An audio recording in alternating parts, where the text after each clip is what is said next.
Saya mau kasih kamu satu teka-teki logika sederhana. Bayangin sebuah bola lagi menggelinding. Saya tanya, pada detik ini posisi bola itu di sini atau sudah tidak di sini? Kalau kamu pakai logika formal biasa, kamu pasti bingung. Kamu dipaksa memilih ya atau tidak. Tapi bola itu bergerak. Saat kamu bilang di sini, dia sebenarnya sudah bergeser. Kalau kamu bilang tidak di sini, itu juga salah karena kamu masih melihatnya di situ. Tan Malaka lewat Madila bilang, kalau untuk menjawab ini kita butuh alat berpikir yang beda. Bukan logika ya atau tidak, tapi logika ya dan tidak. Selamat datang di dunia dialektika, ilmu berpikir dalam gerak dan kontradiksi.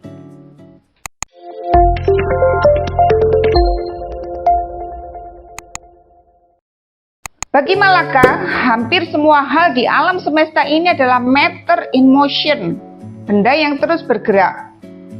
Karena gerak adalah sifat utama dari realitas, maka dialektika harus jadi hukum utama berpikir kita.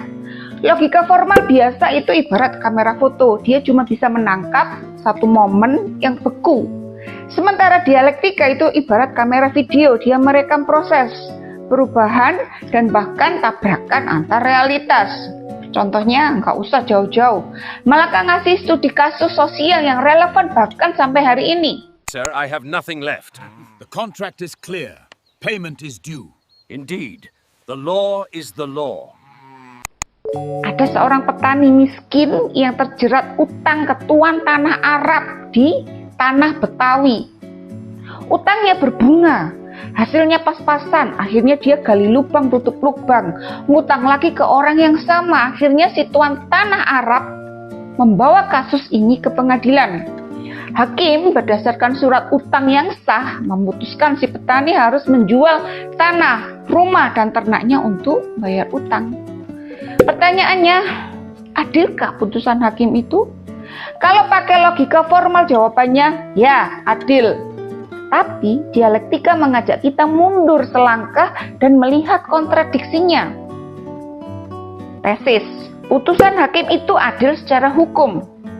Antitesis, tapi sistem yang membuat si petani terjebak dalam lingkaran utang abadi itu jelas tidak adil secara ekonomi dan sosial. Lihat kan, untuk masalah rumit seperti keadilan kita nggak bisa pakai kacamata kuda logika formal.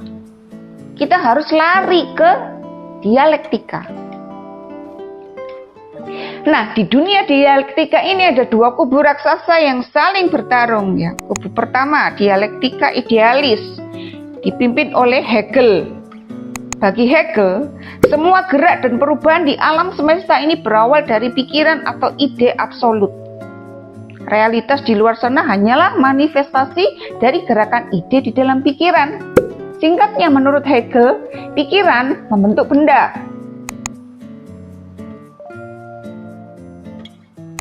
Kubu kedua, dialektika materialistis, dipimpin oleh Karl Marx dan Engels. Marx datang dan membalikkan total logika Hegel. Menurutnya yang utama dan nyata itu bukan ide, tapi benda, materi, dunia fisik, kondisi ekonomi, alam. Van? Karl, isn't Hegel's dialectic upside down? Precisely, Friedrich. He considers the thought process as the creator of reality. Otak dan pikiran kita hanyalah cermin yang memantulkan gerakan benda-benda nyata di luar sana. Singkatnya, menurut Marx, benda membentuk pikiran. Tunggu. Benda membentuk pikiran. Pikiran cuma cermin. Wah, konsep ini terlalu abstrak banget ya. Dan jujur aja kedengarannya aneh ya. Oke, saya coba dengan kalimat yang lebih sederhana supaya kamu paham. Biar nggak cuma melongo, ayo kita bedah konsep kunci ini pakai 3 analogi sederhana. Analogi 1, software dan hardware. Bayangkan masyarakat itu seperti komputer. Hardware-nya adalah kondisi material, ekonomi, teknologi, geografi, sumber daya alam. Software-nya adalah dunia pikiran, budaya, hukum, agama, dan sains. Logikanya sederhana, kamu nggak akan pernah bisa menginstal software canggih di hardware kentang. Ide tentang demokrasi internet software nggak akan bisa lahir di masyarakat yang belum menemukan listrik sebagai hardware. Perkembangan material lah yang memungkinkan ide-ide baru bisa lahir. Analogi 2, Google Map dan Medan sebenarnya. Kalau gitu, apa gunanya pikiran? Nah, pikiran kita itu ibarat peta di Google Map. Sedangkan dunia nyata adalah medan atau jalanan yang sebenarnya. Peta itu representasi kenyataan yang sangat berguna untuk navigasi. Tapi, peta bukanlah kenyataan itu sendiri. Kalau Google Maps menyuruh kamu belok kiri, tapi matamu melihat di sana ada jurang, siapa yang kamu percaya? Tentu saja jurangnya, karena kamu lihat langsung ya.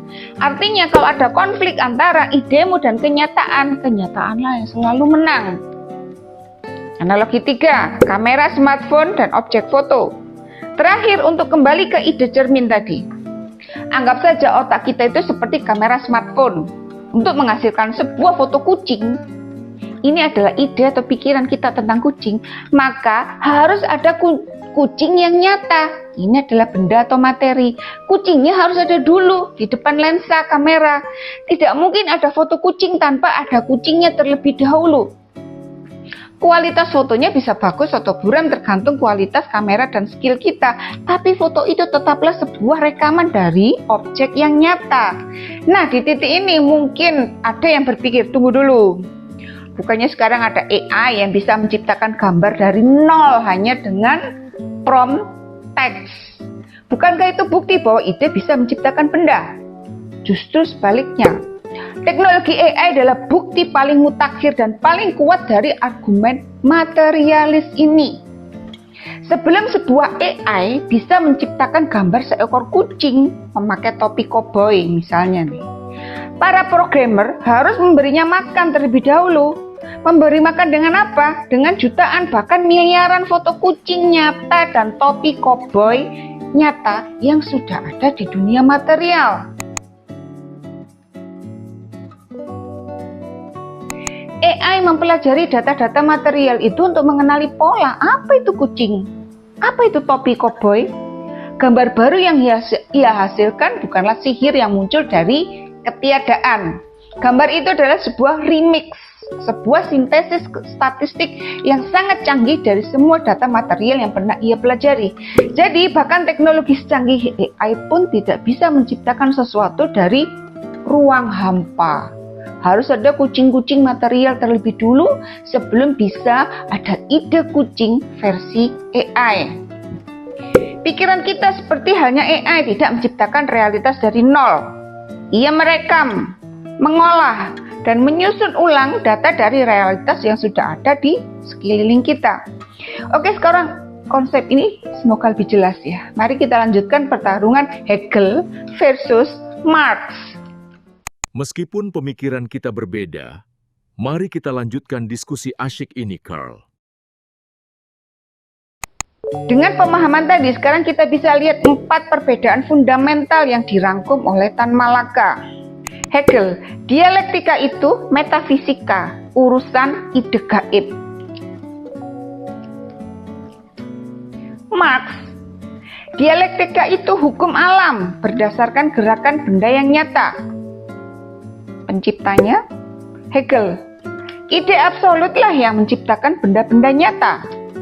Marx, ide absolut itu cuma abstraksi, omong kosong yang dipisahkan dari kenyataan. Kemudian dari sumber konfliknya, Hegel, kemajuan tadi karena ada kontradiksi dan solusi di dalam pikiran. Sedangkan Marx, kontradiksi di dalam pikiran itu cuma pantulan dari kontradiksi nyata di dunia material. Contoh, konflik kelas. Sekarang sopirnya, Hegel, kemajuan pikiran yang mengemudikan kemajuan benda. Marx, kemajuan benda yang menentukan kemajuan pikiran. Jadi buat apa pusing-pusing mikirin ini? Karena bagi Tan Malaka perbedaan ini sangat krusial. Kalau kamu pakai dialektika Hegel, kamu mungkin akan berpikir bahwa untuk mengubah dunia, kita cukup mengubah ide dan cara berpikir orang, ya, cara pandang orang.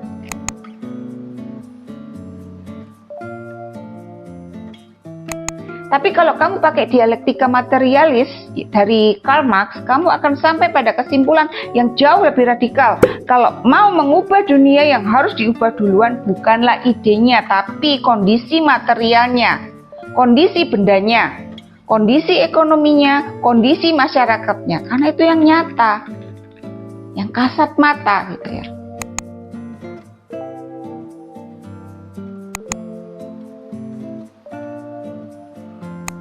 Dan kesimpulan inilah yang menjadi fondasi dari seluruh bangunan pemikiran Madilog selanjutnya. Jadi apa gunanya kita memahami semua ini? Karena dengan kacamata materialisme dialektis, cara kita membaca berita demo di TV, demo yang kemarin itu akan berubah total. Ambil contoh demo yang ramai kemarin, bukan soal satu isu, tapi akumulasi kemarahan rakyat. Mari kita lihat bagaimana dua kubu tadi akan menganalisis demo yang dipicu oleh hal-hal seperti ini. Cara pandang idealis penyakit pikiran dan hati. Di sisi ini analisisnya akan berbunyi seperti ini. Rakyat kita gampang sekali iri dan dengki. Melihat pejabat sedikit senang aja, melihat pejabat flexing sedikit aja langsung marah. Ini pasti kan ada provokator yang sengaja menyebar ide kebencian terhadap pemerintah dan DPR. Masyarakat kita pikirannya negatif, tidak bisa melihat sisi baik dari kebijakan. Lagi-lagi polanya sama, penyebabnya diletakkan di dalam kepala dan hati. Iri, dengki, kebencian, pikiran negatif. Masalahnya dianggap sebagai krisis moral atau krisis mental. Solusinya tentu saja solusi di level ide. Mari kita sebarkan narasi positif. Ayo kita lawan provokasi, edukasi publik agar tidak gampang terhasut. Cara pandang materialis, kesimpulan logis dari fakta material. Sekarang mari kita pakai pisau bedah materialis. Seperti katamu, seorang materialis akan bilang, ketidakpuasan ini tidak berdiri di ruang hampa seperti dalam dialektika Hegel, dialektika idealis. Kemarahan rakyat ini punya fondasi yang sangat nyata dan bisa kita raba, bisa kita lihat dan bisa kita rasakan. Lalu apa benda atau kondisi material yang menjadi fondasinya? Mari kita data fakta-fakta kerasnya, bukan perasaannya.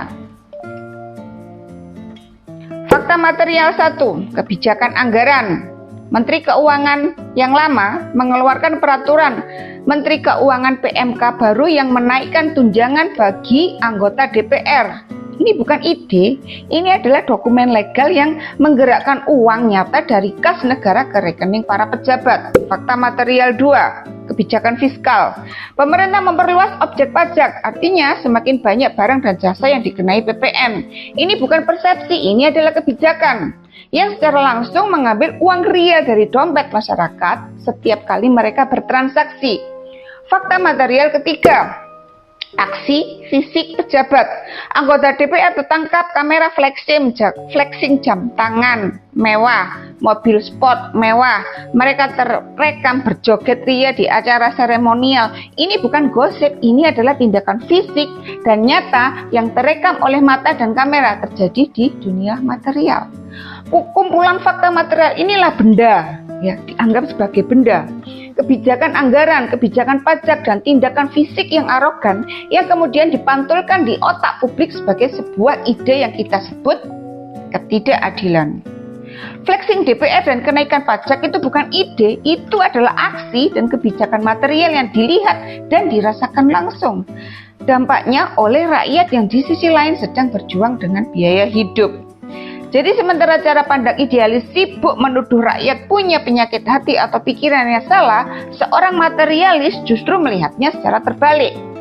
Kemarahan publik itu seringkali bukanlah produk hasutan, melainkan kesimpulan logis dari realitas material yang mereka alami setiap hari. Inilah cara Madilog mengajarkan kita untuk berhenti menyalahkan pikiran orang dan mulai memeriksa kondisi nyata yang membentuk pikiran tersebut. Oke, kita udah bahas dialektika, strategi tingkat tinggi untuk memahami dunia yang penuh gerak dan kontradiksi. Tapi Tan Malaka bilang, sebelum kita jadi jenderal perang, kita harus jadi prajurit yang baik dulu. Kita harus tahu cara memegang dan menembakkan senapan dengan benar. Senapan dasar akal sehat itu adalah logika. Bagi Malaka, logika dan ilmu pengetahuan itu seperti saudara kembar, tidak bisa dipisahkan.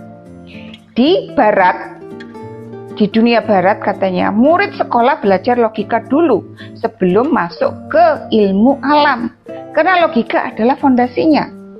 Fungsi utama logika menurut Malaka adalah untuk mengawal 3 cara kerja utama sains yang sudah saya ulas di video sebelumnya, ya. Deduksi, induksi, dan verifikasi. Aturan main paling dasar dari logika itu simpel dan absolut. Ya adalah ya, tidak adalah tidak. A tidak mungkin menjadi bukan A di saat yang bersamaan. Dua kesimpulan yang bertentangan tidak bisa sama-sama benar. Kenapa aturan sekaku ini penting? Karena inilah senjata dasar untuk melawan logika, mistika, dan tahayul. Dengan logika kita tidak bisa lagi menerima pernyataan batu ajaib ini bisa menyembuhkan penyakit sekaligus bikin kaya. Logika memaksa kita untuk memilih, terbukti menyembuhkan atau tidak, jelas dan terukur. Contoh paling klasiknya adalah silogisme yang sudah diajarkan lebih dari 2000 tahun. Premis mayor, semua manusia akan mati. Premis minor, Socrates adalah manusia. Kesimpulan, maka Socrates akan mati. Ini adalah contoh berpikir lurus, runut, dan tidak melompat-lompat. Inilah fondasi berpikir ilmiah. Sampai di sini semuanya terdengar seperti pelajaran sekolah biasa. Tapi disinilah letak kemarahan Tan Malaka. Dia bilang, para ahli logika dari zaman Aristoteles sampai modern telah melakukan kesalahan fatal. Kesalahan mereka adalah mereka memperlakukan logika seolah-olah ada di ruang hampa. Mereka lupa bahwa logika dijalankan di dunia nyata yang penuh gerak, ruang, waktu, dan konteks sosial. Mari kita ambil contoh silogisme tadi dan kita letakkan dalam konteks sosial yang relevan seperti kasus petani dan tuan tanah Arab yang cerita tadi yang saya sebutkan. Premis mayor, semua orang yang berutang harus membayar utangnya sesuai hukum. Premis minor, petani itu berutang kepada tuan tanah. Kesimpulannya, maka petani itu harus membayar utangnya. Secara logika formal kesimpulan ini 100% benar dan valid. Tidak ada yang salah, tapi inilah jebakannya. Logika formal yang buta ini sengaja tidak peduli dengan pertanyaan-pertanyaan yang lebih penting. Bagaimana si petani bisa sampai terjerat utang? Sistem apa yang membuat dia miskin? Adilkah hukum itu sendiri? Logika formal hanya peduli pada sah atau tidaknya alur berpikir, tapi dia tidak peduli pada keadilan material di dunia nyata. Disinilah puncak kritik Malaka. Dia mengatakan bahwa logika yang buta ini seringkali menjadi logika kaum borjuis, logika kelas penguasa. Logika ini dipakai untuk membenarkan keadaan. Penderitaan kaum miskin ini dianggap sebagai kesimpulan logis dari takdir, kemalasan, atau bahkan dosa warisan Adam dan Hawa. Kemiskinan mereka dianggap wajar dan sah menurut hukum dan aturan main yang ada. Maka bagi Tan Malaka kita perlu 2 senjata, bukan 1. Kita butuh logika untuk melatih pikiran kita agar lurus, jernih, dan tidak terperosok tahayul. Tapi kita juga butuh dialektika untuk membongkar jebakan-jebakan logika, melihat kontradiksi di dalam masyarakat, dan memahami bahwa kebenaran tidak pernah ada di ruang hampa. Logika tanpa dialektika buta. Dialektika tanpa logika kacau. Keduanya adalah saudara kembar yang harus berjalan bersama. Itulah inti dari Madilog. Setelah semua pembahasan teknis ini, saya mau kita berhenti sejenak dan berefleksi. Pertanyaan intinya sebenarnya cuma satu. Saat melihat sebuah masalah besar di depan mata, di mana kamu mulai menganalisisnya? Tan Malaka lewat Madilog pada dasarnya membekali kita dengan satu set peralatan lengkap. Ada logika, si senapan laras panjang yang memastikan tembakan analisis kita lurus. Lalu ada dialektika, si peta strategi perang untuk membaca medan sosial yang rumit. Tujuan dari semua ini bukan untuk mengubah kita jadi penganut malakaisme. Bukan tujuannya adalah untuk melatih. Bukan. Tujuannya adalah untuk melatih kita menjadi pemikir yang tidak mau ditipu, pemikir yang tidak mudah ditipu, tidak mau ditipu oleh narasi yang menyalahkan pikiran atau moral. Saat akar masalahnya adalah kondisi material yang timpang, ya, kondisi fakta yang ada di dunia, di negara kita, material yang timpang. Madilak pada intinya adalah ajakan tanpa henti untuk selalu bertanya, apa bendanya? Apa fakta material di balik kemarahan ini? Jadi lain kali kamu melihat berita soal keributan politik atau ketidakadilan sosial, coba jeda sejenak. Sebelum gajah emosimu yang ada dalam otakmu berlari kencang, paksa si penunggang nalarmu untuk bekerja. Tanyakan, oke, ini ceritanya, tapi apa fakta-fakta materialnya? Ini tidak mudah karena otak kita secara alami adalah mesin pembuat cerita yang emosional. Kenapa otak kita bekerja seperti itu? Kenapa kita lebih mudah dipicu oleh ide daripada repot-repot menganalisis bendanya yang mana, materialismenya yang mana? Nah, itu adalah cerita untuk video kita selanjutnya. Untuk kamu para pemikir merdeka yang selalu haus akan diskusi yang lebih dalam, saya membuka babak baru Pustaka Dia. Ini adalah undangan resmi untukmu naik level dari sekedar penonton menjadi partisipan aktif dengan bergabung ke dalam kelas logika. Ini adalah sebuah rumah atau markas pusat yang sengaja saya bangun sebagai ruang privat untuk berinteraksi lebih intim, lebih fokus, dan lebih tajam, jauh dari format video YouTube biasa. Ini bukan donasi, melainkan investasimu pada pengetahuan dan komunitas. Saat bergabung, kamu akan langsung mendapatkan benefit yang nilainya jauh melebihi biaya bulananmu. Termasuk paket e-book selamat datang, 1 e-book baru setiap bulan, serta kunci akses ke markas pusat kita di Discord. Di sanalah kamu bisa mengunduh semua materi, berdiskusi tanpa batas dengan sesama anggota, dan mengikuti sesi Ask Me Anything bulanan bersama saya. Jika kamu merasa ini adalah perjalanan yang ingin kamu ikuti, klik tombol gabung di bawah video ini. Aku tunggu kamu di markas. Jadi, ketika Madilak adalah alat untuk menganalisis panggung sandiwara tempat kita hidup, membongkar struktur material, ekonomi, dan kekuasaan, maka di video selanjutnya kita akan menggunakan buku ini sebagai alat untuk menganalisis para aktor di atas panggung itu. Kita akan membedah cara kerja otak, intuisi, moral, dan bias kognitif yang membuat para aktor bertindak. Kita akan menjawab pertanyaan, kenapa aktor A dan aktor B bisa bereaksi sangat berbeda. Satu marah, satu lagi membela, padahal mereka melihat fakta material yang sama persis di atas panggung. Analisis panggung dari Madilak dan analisis aktor dari The Writer's Mind. Keduanya akan jadi senjata yang sangat kuat. Sampai jumpa di next video. Bye.